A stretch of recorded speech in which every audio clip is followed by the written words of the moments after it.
Hello അസ്സാം വലൈക്കും welcome back. ഇന്ന് ഞാൻ ഉമ്മയുടെ അനിയത്തിയുടെ വീട്ടിൽ നിൽക്കാൻ പോവുകയാണ്. അപ്പോൾ അങ്ങോട്ട് പോകാനുള്ളതൊക്കെ പാക്കിങ്ങിലാണ് കേട്ടോ. എന്താണെന്ന് വെച്ചാൽ അവിടെ എൻഗേജ്മെൻ്റ് ആണ്. ഞാൻ കഴിഞ്ഞ വ്ളോഗ് ഇട്ടിട്ടുണ്ടായിരുന്നു പർച്ചേസിങ്ങിൻ്റെ ഒക്കെ. അപ്പോൾ അവരുടെ വീട്ടിലേക്ക് നിൽക്കാൻ പോവുകയാണ് കേട്ടോ. അങ്ങനെ ഞാൻ കുഞ്ഞുമ്മയുടെ വീട്ടിലെത്തി. അപ്പോൾ അവിടെ നിന്ന് ഞങ്ങൾക്ക് എൻഗേജ്മെൻറ്റുള്ള മോളുടെ പേര് സനം എന്നാണ്. അപ്പോൾ അവൾക്ക് പാർലറിലൊക്കെ പോകാനുണ്ടായിരുന്നു. അപ്പോൾ ഞങ്ങളെ അടുത്ത് തന്നെ ഒരു കാലേജ മാളുണ്ട്.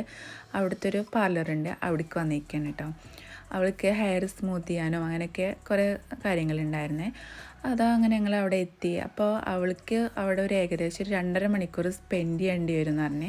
അപ്പോൾ ഞങ്ങൾ അതുവരെ അവിടെ പോസ്റ്റ് ആവണ്ടല്ലോ എന്ന് വെച്ചിട്ട് ഞങ്ങളവിടെ അടുത്തുള്ളൊരു പ്ലേസ് ഉണ്ട്, കർമ്മ. അടിപൊളി പ്ലേസാണ്. ഒരു ഈവനിങ് സമയത്തൊക്കെ വന്നിരിക്കാൻ പറ്റിയൊരു സ്ഥലമാണ് കേട്ടോ. അപ്പോൾ ഞങ്ങൾ അവിടേക്ക് വന്ന് പിന്നെ ഞങ്ങൾ എന്തെങ്കിലും കഴിക്കാമല്ലോ എന്ന് വെച്ചിട്ട് ഞങ്ങളൊരു അവിടെ അടുത്തുള്ള തന്നെ അവിടെ കുറേ ഷോപ്പുകളുണ്ട് കേട്ടോ, അടിപൊളിയായിട്ട്. അപ്പോൾ അവിടെ കയറി പഴംപൊരും ബീഫും വേണമെന്ന് പറഞ്ഞ് അപ്പോൾ ഞങ്ങളത് കഴിക്കാമെന്ന് വെച്ചിട്ട് കഴിച്ചുകൊണ്ടിരിക്കുകയാണ് കേട്ടോ. നല്ല ടേസ്റ്റ് ഉണ്ടായിരുന്നു, മുന്നൊക്കെ കഴിച്ചിട്ടുണ്ടല്ലോ അങ്ങനെ. അപ്പോൾ അതൊക്കെ കഴിച്ച് പിന്നെ ഞങ്ങൾ അവിടെ കുറച്ച് നേരമൊക്കെ നടന്നു, കാരണം ഇത്രയും സമയം പോവേണമല്ലോ. പിന്നെ അത് കഴിഞ്ഞിട്ട് പിന്നെ എനിക്ക് പാനിപ്പൂരി കഴിക്കാൻ നല്ല ആഗ്രഹം ഉണ്ടായിരുന്നേ. അപ്പോൾ ഞങ്ങളിങ്ങനെ അങ്ങനെ ആ സൈഡിൽ കൂടെ നടന്നുകൊണ്ടിരിക്കുമ്പോൾ പാനിപ്പൂരി കണ്ട്. അപ്പോൾ അത് ഞങ്ങൾ ഒരെണ്ണം വാങ്ങിച്ചിട്ടാണ്. നല്ല ടേസ്റ്റ് ഉണ്ടായിരുന്നു. പിന്നെ ഉപ്പിലിട്ടത് അങ്ങനെ സകലതും കാണുമല്ലോ, അതൊക്കെ ഓരോന്നൊക്കെ മേടിച്ച് അതൊക്കെ കഴിച്ച് പിന്നെ ഞങ്ങളത് അവിടെ ബോട്ടിങ്ങോ അങ്ങനത്തെ സംഭവങ്ങളൊക്കെ ഉണ്ട് കേട്ടോ അവിടെ ഒരു താഴ്ഭാഗത്ത്. ഞങ്ങൾ അവിടേക്ക് ഇറങ്ങി. ബോട്ടിൽ പോകാമെന്നൊക്കെ പ്ലാൻ ഉണ്ടായിരുന്നു, പക്ഷേ അപ്പോഴേക്ക് നല്ല സമയം വൈകിയിട്ടുണ്ടായിരുന്നു. അപ്പോൾ കുറേ സമയം കഴിഞ്ഞിട്ടുണ്ടെങ്കിൽ പിന്നെ അവൾ അവിടെ പോസ്റ്റായിട്ട് ഇരിക്കുമല്ലോ എന്ന് വെച്ചിട്ട് ഞങ്ങൾ കയറിയില്ല. അപ്പോൾ കുറച്ച് നേരം അവിടേക്ക് കുറേ നേരം അങ്ങോട്ടും ഇങ്ങോട്ടൊക്കെ ആയിട്ട് നടന്ന് പിന്നെ അപ്പോഴേക്ക് നല്ല ഇരുട്ടായി ഉണ്ടായിരുന്നു കേട്ടോ, രാത്രിയായി. അങ്ങനെ ഞങ്ങൾ വീണ്ടും ഞങ്ങൾ ആ മാളിലേക്ക് തന്നെ പോവുകയാണ്, കാരണം അവളുടെ ഏകദേശം കഴിയാറായിട്ടുണ്ടാവും എന്ന് വിചാരിച്ചിട്ട് ഞങ്ങളിതാ അങ്ങോട്ട് പോയോണ്ടിരിക്കുകയാണ്. അങ്ങനെ ഞങ്ങളിതാ അവിടെ എത്തി. അവളെയും കൂട്ടിയിട്ട് ഞങ്ങൾ എന്നിട്ട് വീട്ടിലേക്ക് വന്നു കേട്ടോ.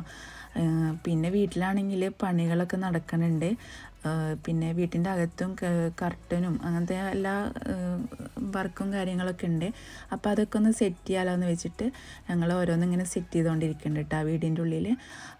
പിന്നെ ശരിക്കും പറഞ്ഞാൽ ഞങ്ങൾക്ക് എടുക്കാൻ നല്ല ലേറ്റായി, ഒരു 2 മണിയൊക്കെ ആയിട്ടുണ്ടായിരുന്നു കേട്ടോ. കുറേ നേരം സംസാരിച്ചിരിക്കുകയൊക്കെ ചെയ്ത് പിന്നെ വീട്ടിൽ നിന്ന് പണിക്കാരൊക്കെ പോകാൻ ഒരുപാട് സമയമെടുത്ത്. അപ്പോൾ അതൊക്കെ കഴിഞ്ഞപ്പോഴേക്കും ക്ലീൻ ചെയ്യാനോ അങ്ങനെയൊക്കെ ആയി നിന്ന് അങ്ങനെ ഞങ്ങൾക്ക് എടുക്കാൻ നല്ല ലേറ്റായി. അങ്ങനെ രാവിലെ നേരത്തെ എണീറ്റ് പിന്നെ ഡ്രസ്സൊക്കെ ചേഞ്ച് ചെയ്യാമല്ലോ എന്ന് വെച്ചിട്ട് ഞങ്ങൾ ഫ്രഷ് ആവാനൊക്കെ നിന്ന് കേട്ടോ. പിന്നെ കുട്ടികൾക്കൊക്കെ മിന്നു തന്നെയാണ് കേട്ടോ മേക്കപ്പും കാര്യങ്ങളൊക്കെ ചെയ്ത് കൊടുത്ത്. ഐശുട്ടിക്കും പിന്നെ അല്ലോനും ഒക്കെ മിന്നു തന്നെയാണ് കേട്ടോ മേക്കപ്പൊക്കെ ചെയ്ത് കൊടുത്തത്. അങ്ങനെ പിന്നെ ഞങ്ങളൊക്കെ ഡ്രസ്സ് ചേഞ്ച് ചെയ്യാൻ വേണ്ടി പോയി. കാരണം എന്താ വെച്ചാൽ ചെക്കൻ്റെ വീട് കണ്ണൂരാണ്. അവർ ഏർലി മോർണിംഗിന് അവിടെ നിന്ന് ഇറങ്ങിയിരിക്കണ്. ഒരു 12-1 മണിയാകുമ്പോഴേക്കും അവരിവിടെ നമ്മളെ വീട്ടിൻ്റെ അവിടെ എത്താമെന്ന് അങ്ങനെയാണ് ഏകദേശം പറഞ്ഞിട്ടുണ്ടായിരുന്നത്. ആ സമയത്ത് തന്നെയാണ് അവരിവിടെ എത്തുകയും ചെയ്ത്. അങ്ങനെ അധികം ആളൊന്നും ഉണ്ടായിരുന്നില്ല, ഒരു 10-20 ആൾക്കാർ തന്നെ ഉണ്ടായിരുന്നുള്ളൂ കേട്ടോ അവരുടെ സൈഡിൽ നിന്ന്. അങ്ങനെ ഇതാ ചെക്കനും അവരുടെ ഉമ്മയും അങ്ങനെ എല്ലാവരും അവരെത്തി. ഇങ്ങനെ എന്താ പറയുക, പെണ്ണിനെ ഇറക്കിയിട്ടൊന്നും ഉണ്ടായിരുന്നില്ല, അവൾ ഡ്രസ്സ് ചേഞ്ച് ചെയ്തിട്ട് കഴിഞ്ഞിട്ടുണ്ടായിരുന്നില്ല. അങ്ങനെ ഇതാ അവൾ വന്ന് എല്ലാവരെയും കാണുകയൊക്കെ ചെയ്ത് സംസാരിക്കുകയൊക്കെ ചെയ്യുന്നുണ്ട് കേട്ടോ. കാരണം അത് ഒരു ഫസ്റ്റ് ടൈമാണ് കാണുന്നത്. ചെക്കൻ എൻജിനീയറാണ്, പിന്നെ അവൾ ഡോക്ടറാണ് USA. അങ്ങനെ ഇനി ചെക്കനെ കാണാമല്ലോ എന്ന് വെച്ചിട്ട് അവൻ്റെ അടുത്തേക്ക് പോയി. അവളുടെ പേര് സനം എന്നും ചെക്കൻ്റെ പേര് സെനിം എന്നാണ് കേട്ടോ. നല്ല മാച്ചായിരുന്നു പേരൊക്കെ.